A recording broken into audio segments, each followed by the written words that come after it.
देश में सिर्फ मेट्रो रेल नेटवर्क ही नहीं बन रहा है, बल्कि आज मेट्रो कोच भी मेक इन इंडिया के तहत भारत में ही बन रहे हैं। यही नहीं, जो सिग्नल सिस्टम है उसका भी पूरी तरह से भारत में ही निर्माण हो, इस पर भी काम चल रहा है। यानी अब मेट्रो नेटवर्क के मामले में भी भारत आत्मनिर्भर हो रहा है। भाइयों और बहनों, आज के नए भारत के सपने उतने ही बड़े हैं, उतने ही विराट हैं, लेकिन सिर्फ सपने देखने से काम नहीं चलता, सपनों को साहस के साथ पूरा भी करना पड़ता है। जब आप साहस के साथ, समर्पण के साथ आगे बढ़ते हैं तो कोई भी बाधा आपको रोक नहीं सकती। भारत का सामान्य युवा, भारत के छोटे शहर आज यही साहस दिखा रहे हैं, यही समर्पण दिखा रहे हैं। 20वीं सदी में जो भूमिका देश के मेट्रो शहरों ने निभाई, उसी भूमिका को विस्तार देने का काम अब हमारे आगरा जैसे छोटे शहर कर रहे हैं। छोटे शहरों को आत्मनिर्भर भारत की धुरी बनाने के लिए ही अनेक विकास पर बहुत ज्यादा जोर दिया जा रहा है। पश्चिमी उत्तर प्रदेश के इन शहरों में तो हर वो चीज है जो आत्मनिर्भरता के लिए हमें चाहिए। यहां की भूमि, यहां के किसानों में अपार सामर्थ्य है।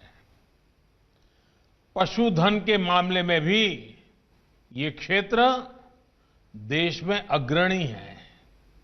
ऐसे में यहां डेयरी और फूड प्रोसेसिंग से जुड़े उद्योग के लिए बहुत संभावनाएं हैं। इसके अलावा ये क्षेत्र सर्विस सेक्टर और मैन्युफैक्चरिंग सेक्टर में भी आगे बढ़ रहा है।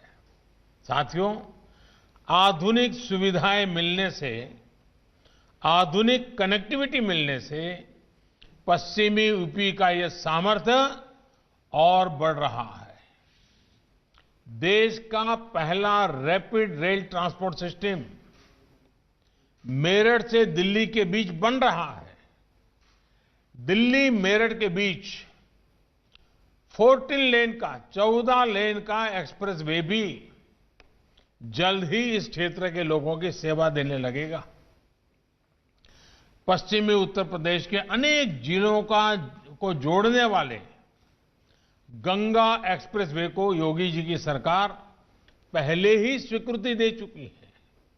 यही नहीं, यूपी में दर्जनों एयरपोर्ट्स को रीजनल कनेक्टिविटी के लिए तैयार किया जा रहा है।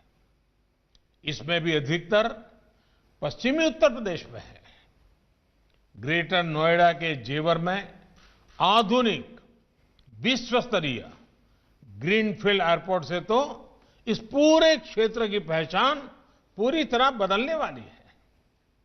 साथियों, देश के इंफ्रास्ट्रक्चर की एक बहुत बड़ी दिक्कत हमेशा से ये रही थी कि नए प्रोजेक्ट्स की घोषणा तो हो जाती थी,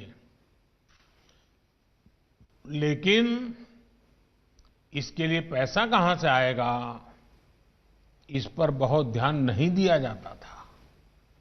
इस वजह से प्रोजेक्ट बरसों तक लटके रहते थे। उनमें काम की रफ्तार बहुत धीमी होती थी, नाम मात्र का काम होता था। हमारी सरकार ने नई परियोजना की शुरुआत करने के साथ ही उसके लिए आवश्यक धनराशि के इंतजाम पर भी उतना ही ध्यान दिया है। कनेक्टिविटी और आधुनिक इंफ्रास्ट्रक्चर पर जितना आज